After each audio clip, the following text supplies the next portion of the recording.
Physical cards are available to US-based customers. International cards will be available shortly.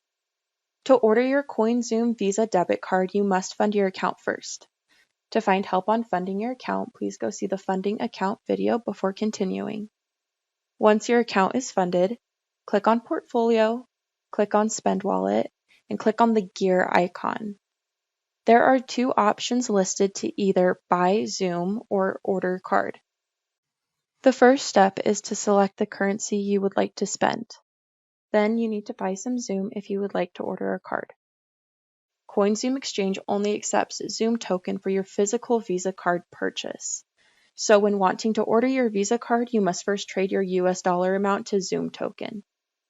Here you can see I buy 200 tokens and then return to my portfolio where I can now click on Order Card and successfully place an order for my card, which will be sent to the address I registered the profile with.